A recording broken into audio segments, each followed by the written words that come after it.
Ini adalah WL Mouse Beast X Mini, mouse besi yang beratnya cuma 35 gram. Dan ini juga adalah mouse yang gue pakai selama 2 bulan ke belakang ini. Dan ini adalah review gue. Langsung aja kita mulai dengan unboxing. Kotaknya udah pakai desain yang minimalis, cuman warna putih dan ada gambarnya. Dan ini bakalan sama untuk semua warna mouse. Dari cara pembukaannya aja udah kerasa premium ya. Udah nggak kayak mouse-mouse yang murah.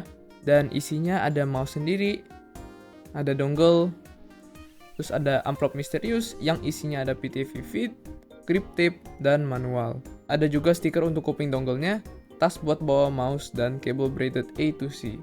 Dari sananya sendiri, mouse-nya udah pakai dot skates yang lumayan tebel, tapi gua sendiri sih kurang suka karena gua rasa dia kurang licin. Lalu untuk PTV skates tambahannya ada 2 set, yang satu dibagi jadi 4 untuk ujung-ujung saja, dan yang satu dibagi 2 untuk bagian atas dan bawah. Untuk glass skates juga agak gacha ya, karena gue kurang tahu kenapa, karena gue beli 2 mouse yang sama dari Good Gaming Shop dua-duanya, tapi cuma satu yang dapat glass skates. Mouse sendiri punya banyak pilihan warna dan semuanya sama selain yang biru muda yang harganya lebih mahal. Yang biru muda ini dia memiliki scroll wheel yang besi dan ada kayak tekstur kucing di bagian kliknya. Lalu dongle-nya juga berwarna biru muda. Untuk mouse warna lain, scroll-nya bakal tetap plastik dan dongle-nya berwarna hitam. Bodinya sendiri pakai magnesium alloy, jadi berupa besi, dan walaupun ada banyak lubang-lubang dan mouse sendiri cuma 3-4 gram, bodinya sendiri kuat banget sehingga nggak ada flex ketika gue pencet-pencet. Cuma bagian bawahnya masih menggunakan plastik, jadi kalau lu pencet, bagian tengahnya di mana ada lubang-lubang, dia bakal nge-flex. Coating bodinya halus, yang gue sendiri nggak ada masalah, tapi kalau kalian kurang suka, bisa pakai grip tape yang dikasih. Untuk bagian samping juga berlubang, yang gue sendiri nggak ada masalah, tapi kalau kalian nggak suka lubang-lubangnya, bisa ditutup dengan grip tape juga. Lubangnya sendiri juga memiliki ujung-ujung yang halus dan nggak tajam, jadi gue kelama-lamaan sih kelupaan ada lubang juga. Untuk switchnya mereka pakai Huano Blue Shell Pink Dots. Dan gue tahu ini karena switchnya bisa kita lihat lewat lubangnya. Switchnya terasa enteng dan cepat sehingga kliknya terasa responsif banget. Klik scroll wheel-nya dan side button-nya juga responsif. Wobble left and right kliknya sangat minim. Sama juga dengan scroll wheel-nya. Scrollnya membutuhkan dorongan yang lumayan berat dibandingin mouse-mouse lain yang gue pakai, sehingga pas awal kali gue pakai mouse ini kerasa lumayan sakit tangan gue. Tapi abis 1 hari gue pakai udah terbiasa, dan scrolling di mouse ini karena berat terasa lebih persis daripada di mouse-mouse lain. Mouse ini pakai sensor PixArt PAW3395 yang udah sama seperti Final Mouse yang lama dan Lamzu.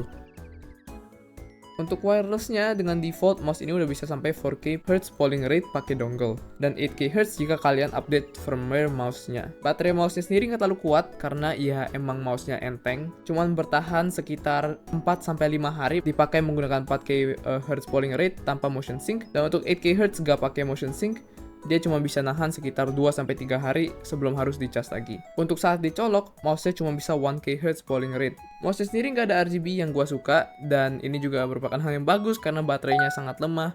Jadi kalau ada RGB ya lebih parah lagi ya. Untuk bentuknya sendiri dia mirip banget sama Final Mouse ULX Cheetah, yaitu tipe yang paling kecil dari Final Mouse Ultralight yang baru. Untuk perbandingan, ini adalah mouse-mouse budget yang gua rasa lumayan populer di Indonesia, yaitu ada Vortex Series Inno X1, VXE R1 SE, dan Logitech G304. Software-nya bisa di-download di website sama dengan firmware updaternya. Software-nya terasa seperti software OEM Cina yang biasa murahan, tapi ya emang dia brand Cina. UI-nya nggak terkesan clean kayak Razer atau G-Hub, tapi fitur yang dikasih software-nya itu dia nggak pelit-pelit. Di software-nya bisa melakukan hal simple seperti DPI setting, key binding, dan polling rate.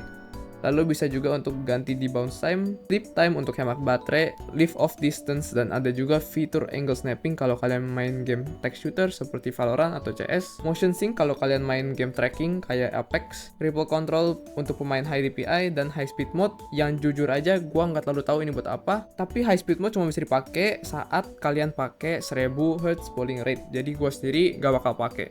Ada juga macro dan lighting untuk mengganti RGB di mata dongle-nya. Gua rasa softwarenya agak mengecewakan, tapi asalkan fiturnya ada, ya gua sih oke-oke aja. Satu yang gue pakai saat ini adalah X-Ray Pad Obsidian Dots, dan sebuah glass pad yang gue beli dari toko kaca. Membuat mouse ini sangat cepat, tapi stopping powernya juga lumayan bagus. Gue juga udah coba PTV Skates yang besar dan Fencer Ice mousepad yang merupakan mousepad glass coated yang membuat mouse ini juga sangat cepat, tapi karena sifat mousepadnya dia kalau ada basah atau ada kotor, dia cepet banget melambat. Gue juga udah coba pakai glass skates tapi kurang tepat sama mousepad Fencer Ice itu karena glass coated sama glass skates dia kurang bagus. Dan walaupun glass skates itu smooth kalau dipakai sama mousepad lain seperti Razer Strider atau X-Ray Pad Equate V2, mouse-nya menjadi terlalu lambat, apalagi karena ini mouse yang enteng. Jadi akhirnya gue balik ke PTFE Skates sama glass pad. Untuk grip, gue pakai mouse ini dengan claw grip karena tangan gue itu bisa dibilang lumayan kecil. Tapi kalau tangan kalian lebih besar, gue rasa ini mouse-nya bakal lebih cocok untuk fingertip grip. Gaming performance ya spek